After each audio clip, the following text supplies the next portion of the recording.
Nak kucing mari kaki pun dah buat baik kok. Tengah makan nasi, kucing mari. Kucing.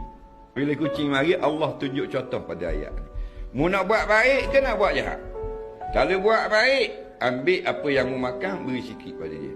Kalau kita tengah makan nasi lemak, atau makan pulut panggang, ada ikan panggang ke, dia akan bunyi je. Minta sikit. Saya lapar. Siapa kata Allah tulis dari azali sekian bulan dia akan mari kaki kita. Bukan jadi dengan tidak dirancang-rancang.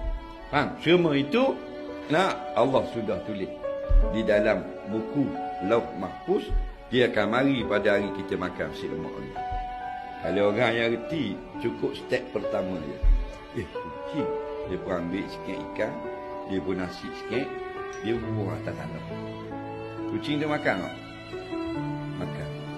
Orang bijak, dia akan masuk saham selalu. Kucing. Nasi segi, nasi benar segi. Sabar kuah dengan ikan saja. Mari sini. Kita pun ambil gaul setengah. 3-4 ekor makan. Kena molek kalau Allah terima hak tu. Tak akan sentuh dia api neraka di akhirat. Main-main. Kita tak tahu hak mana sekah yang menjadi benteng api neraka dari amal soleh kita. Tahu tak? Pasal kita bukan banyak amal soleh.